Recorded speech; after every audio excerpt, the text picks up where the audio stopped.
नमस्ते, स्वागत है आपका हमारे यूट्यूब चैनल में। आज हम एक कहानी सुनेंगे। वर्धमान नगर में रूपसेन नाम का एक राजा राज करता था। एक दिन उसके यहाँ वीरवर नाम का एक राजपूत नौकरी के लिए आया।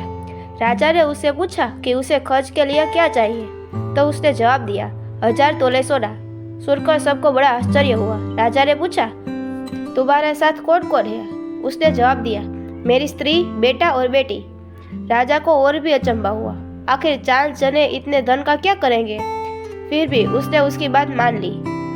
उस दिन से वीरवर रोज 1000 तोले सोना भंडारी से लेकर अपने घर आता। उसमें से आधा ब्राह्मणों में बांट देता, बाकी के 2 हिस्से करके एक मेहमानों, वैरागियों और सन्यासियों को देता और दूसरे से भोजन बनवाकर पहले गरीबों को खिलाता। उसके बाद जो बचता उसे स्त्री बच्चों को खिलाता, आप खाता। काम यह था कि शाम होते ही ढाल तलवार लेकर राज के पलंग की चौकीदारी करना।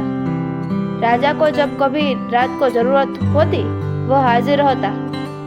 एक आधी रात के समय राजा को मरघट की ओर से किसी के रोने की आवाज आई।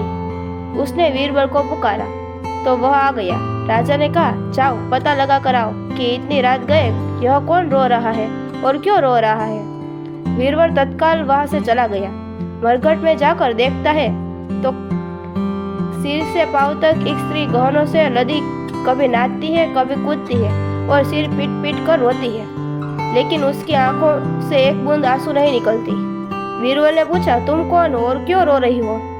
उसने कहा, मैं राजलक्ष्मी हूँ। रोती इसलिए हूँ कि राजा विक्रम के घर में खोटे काम हो रहे हैं, इसलिए वहाँ दरिद्रता का डेरा पड़ने वाला है। मैं वहां से चली जाऊंगी और राजा दुखी होकर 1 महीने में मर जाएगा। सुनकर वीरबल ने पूछा, इससे बचने का कोई उपाय है? स्त्री बोली, हाँ है।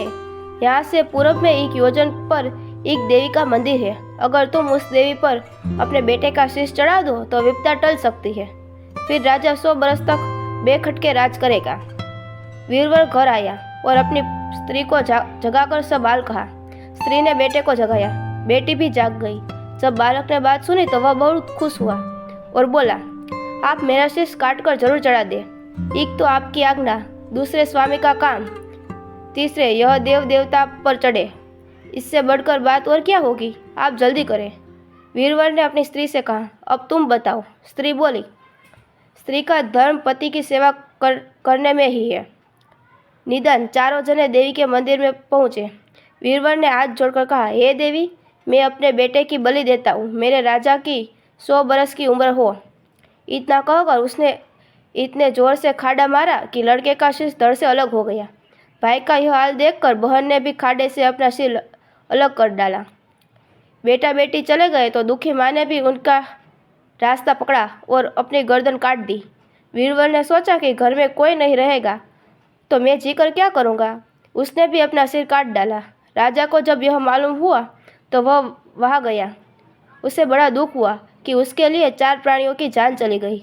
वह सोचने लगा कि ऐसा राज करने से धिक्कार है। यह सोचकर उसने तलवार उठा ली और जैसे ही अपना सिर काटने को हुआ कि देवी ने प्रकट होकर उसका हाथ पकड़ लिया। बोली, राजन, मैं तेरे साहस से प्रसन्न हूँ। तू जो वर मांगेगा सो दूंगी। राजा ने कहा, देवी, तुम प्रसन्न हो तो इन 4 को जिला दो। देवी ने अमृत छिड़क कर उन 4 को फिर से जिला दिया। अब आप बताओ, ज्यादा पुण्य किसका? जरूर कमेंट करें। Thank you.